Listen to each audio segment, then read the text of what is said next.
Shalom jemaat yang dikasihi Tuhan, kiranya kasih karunia dan damai sejahtera Tuhan Yesus Kristus menyertai saudara-saudara sekalian. Bapak Ibu, saudara-saudara yang dikasihi Tuhan, di dalam kehidupan kita sebagai orang percaya, tentu selalu didorongkan untuk hidup di dalam pertobatan, hidup dalam hal-hal yang baik yang perlu kita upayakan dengan sungguh-sungguh, dan menjauhkan diri dari hal-hal yang kurang berkenan di hadapan Tuhan.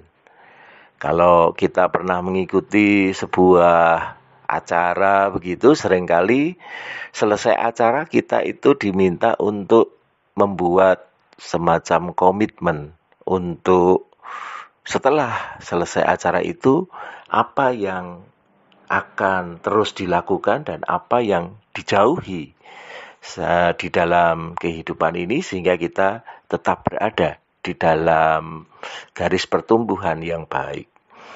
Nah, di dalam Mazmur pasal yang ke-15, penulis Mazmur yang di sini dikatakan sebagai Daud menunjukkan bahwa ada hal-hal yang mirip seperti itu.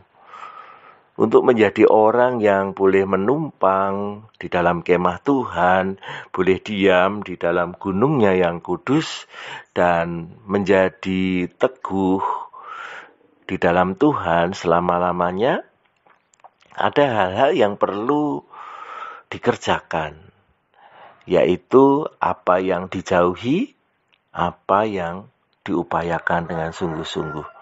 Nah, di sini kita bersama-sama bisa melihat ada kontras yang mau ditunjukkan. Bahwa ada hal-hal yang sebenarnya mendukakan hati Tuhan dan ada hal-hal yang menyenangkan hati Tuhan.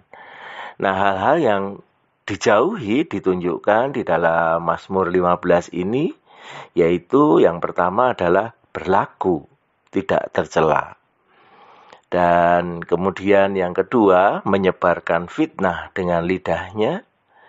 Kemudian berbuat jahat terhadap temannya. Dan yang ketiga adalah menimpakan cela kepada tetangganya. Kemudian meminjamkan uang dengan makan riba. Dan selanjutnya adalah menerima suap melawan orang yang tidak bersalah.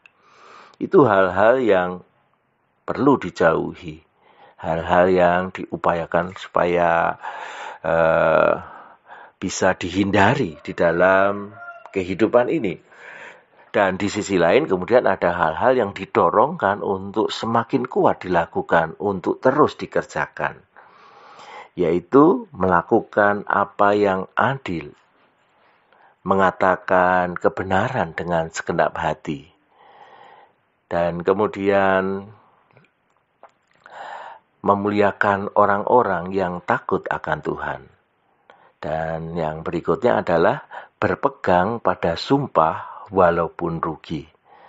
Nah, dengan bersama-sama melihat bahwa ada kontras apa yang perlu dijauhi dan diupayakan sungguh-sungguh, maka di sini kita bisa melihat bahwa Tuhan memang menghendaki kita mengalami perubahan hidup yang signifikan. Hal-hal yang jahat, hal-hal yang buruk, itu sungguh-sungguh kita upayakan supaya kita berhenti melakukannya, sementara kita terus mengupayakan hal-hal yang baik. Nah, mari kita bersama-sama mengupayakan dengan sungguh-sungguh. Kalau kita mau, maka mari kita lebih berfokus pada hal-hal yang diinginkan oleh Tuhan, maka secara begitu saja kita akan meninggalkan hal-hal yang memang perlu kita jauhi. Kalau kita sungguh-sungguh melakukan apa yang adil dan mengatakan kebenaran dengan segenap hati, maka kita akan menjauhi hal yang bercela, menyebarkan fitnah dengan lidah, berbuat jahat dengan teman. Dan kalau kita memuliakan Tuhan dan berpegang pada sumpah kita walaupun rugi, itu akan membuat kita dijauhkan dari meminjamkan uang dengan makan riba dan dijauhkan dari menerima suap melawan orang yang tak bersalah. Nah, dengan demikian ketika kita sungguh-sungguh mengusahakan yang baik, maka dengan demikian hal-hal yang buruk itu akan begitu saja hilang dari kehidupan kita. Nah, di dalam konteks perjanjian baru memang kita dilarang begitu ya melakukan sumpah atas nama apapun juga. Jadi di sini sumpah bisa kita artikan dengan kita tetap menepati janji begitu.